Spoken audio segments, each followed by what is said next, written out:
क्या होगा अगर आपको एक बार पढ़ने से ही सब याद हो जाए। आपने पहले भी इस तरीके के वीडियोस देखे होंगे कि याददाश्त को कैसे बढ़ाया जाए, खास करके स्टूडेंट्स। लोग बोलते हैं कि बादाम खाओ, और भी कई तरीके आपने आजमाए होंगे या सुने होंगे, लेकिन आज हम बात करने वाले हैं कुछ अलग चीज़ों के बारे में जो आपको याददाश्त को बढ़ाने में काफ़ी ज़्यादा हेल्प कर सकती हैं। जो चीज़ें आपको बोरिंग लगती है वो आप भूल जाते हो, लेकिन जो चीज़ें आपको इंटरेस्टिंग लगती है वो आपको हमेशा याद रहती हैं। फिर चाहे वो कोई खूबसूरत सी जगह हो, या कोई खूबसूरत सी वस्तु हो, या फिर वो कोई खूबसूरत इंसान ही क्यों ना हो, आपके दिल और दिमाग में छप से जाते हैं।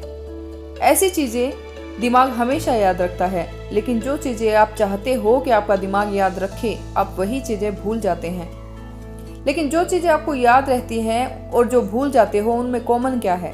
आपकी भावनाएं, इमोशंस, गाने जो आपको खुशी देते हैं, कुछ घटनाएं जो आपको इंटरेस्टिंग लगती है, किसी लड़की या किसी लड़के का चेहरा जो आपको अच्छा लगता है, कोई हादसा जो आपको तकलीफ दे जाता है।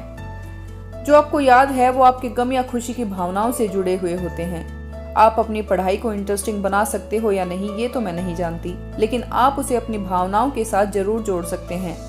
सबसे पहले पढ़ाई को इंटरेस्टिंग बनाना होगा। अब आप कहेंगे कि इंटरेस्ट नहीं है इसलिए तो याद नहीं रहता। इसका मतलब ये है कि आपने अभी तक ये सोचा ही नहीं है कि आपको लाइफ में करना क्या है। आपने कोई गोल ही नहीं बनाया है, आपका कोई लक्ष्य है ही नहीं। और जब तक आपका कोई लक्ष्य नहीं होगा आप कुछ भी नहीं कर सकते।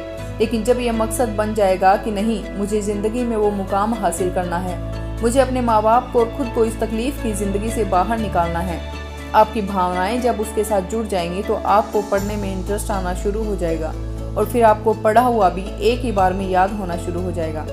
एक और तरीका है जिसके थ्रू आप पढ़ा हुआ याद रख सकते हैं, विजुअल।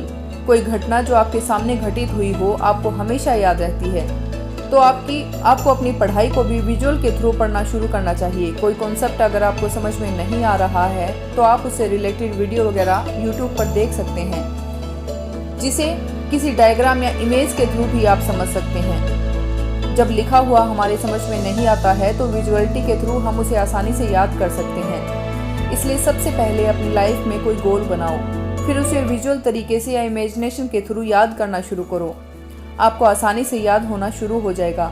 एक बार आप अगर इस तरीके से करना शुरू कर दोगे तो आपका इंटरेस्ट अपने आप उसमें बढ़ना शुरू हो जाएगा, और जब किसी चीज़ में इंटरेस्ट आना शुरू हो जाता है तो वह चीज़ बोरिंग नहीं लगती और उसको याद करना भी आसान हो जाता है। आई होप कि आपको ये टेक्निक अच्छी लगी हो, और अगर आपको ये टेक्निक अच्छी लगी है तो इस तरीके से आप एक बार कोशिश करके ज़रूर देखें, आपको सफलता ज़रूर मिलेगी।